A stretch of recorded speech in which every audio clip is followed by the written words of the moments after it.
It was late on a bitterly cold, snowy New Year's Eve. A poor little girl was wandering in the dark, cold streets. She was bareheaded and barefooted. She certainly had had slippers on when she left home, but they were not much good, for they were so huge. They had last been worn by her mother, and they fell off the poor little girl's feet when she was running across the street to avoid two carriages that were rolling rapidly by. One of the shoes could not be found at all, and the other was picked up by a boy who ran off with it, saying that it would do for a cradle when he had children of his own.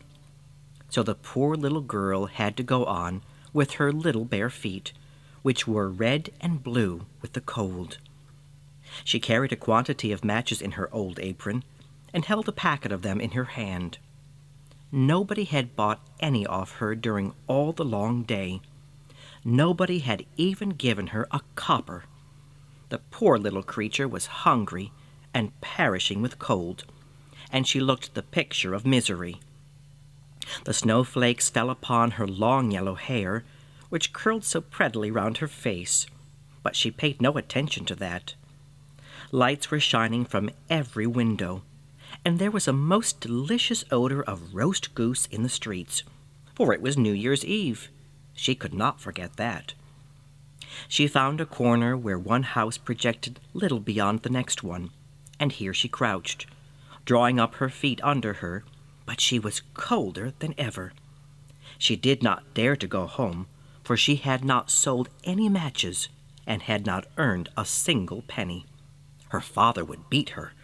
Besides, it was almost as cold at home as it was here. They only had the roof over them, and the wind whistled through it, although they stopped up the biggest cracks with rags and straw. Her little hands were almost dead with cold. Oh, one little match would do some good. Dared she pull one out of the bundle and strike it on the wall to warm her fingers? She pulled one out. Whoosh! How it spluttered! How it blazed! It burnt with a bright, clear flame, just like a little candle when she held her hand round it. It was a very curious candle, too.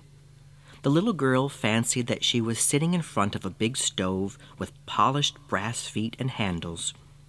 There was a splendid fire blazing in it and warming her so beautifully. But what happened?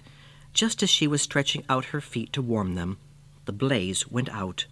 The stove vanished, and she was left sitting with the end of the burnt-out match in her hand. She struck a new one. It burnt, it blazed up, and where the light fell upon the wall, it became transparent like gauze, and she could see right through it into the room. The table was spread with a snowy cloth and pretty china. A roast goose stuffed with apples and prunes was steaming on it. And what was even better, the goose hopped from the dish with the carving knife and fork sticking in his back, and it waddled across the floor. It came right up to the poor child, and then the match went out, and there was nothing to be seen but the thick black wall. Again she lit another. This time she was sitting under a lovely Christmas tree.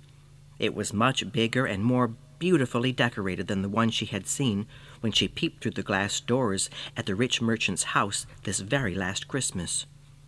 Thousands of lighted candles gleamed upon its branches, and colored pictures, such as she had seen in the shop windows, looked down to her. The little girl stretched out both her hands toward them. Then out went the match. All the Christmas candles rose higher and higher, till she saw that they were only the twinkling stars. One of them fell and made a bright streak of light across the sky.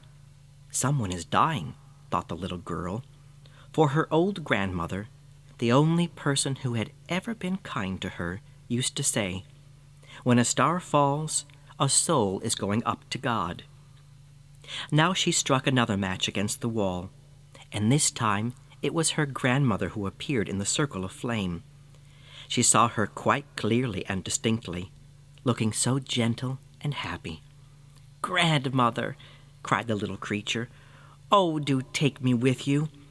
I know you will vanish when the match goes out. You will vanish like the warm stove, the delicious goose, and the beautiful Christmas tree. She hastily struck a whole bunch of matches, because she did so long to keep her grandmother with her. The light of the matches made it as bright as day. Grandmother had never looked so big or so beautiful.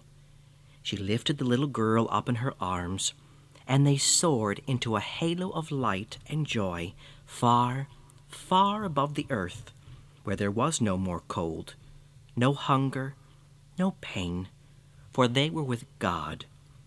In the cold morning light, the poor little girl sat there, in the corner between the houses, with rosy cheeks and a smile on her face, dead, frozen to death on the last night of the old year. New Year's Day broke on the little body still sitting with the ends of the burnt-out matches in her hand. She must have tried to warm herself, they said. Nobody knew what beautiful visions she had seen, nor in what a halo she had entered with her grandmother upon the glories of the new year.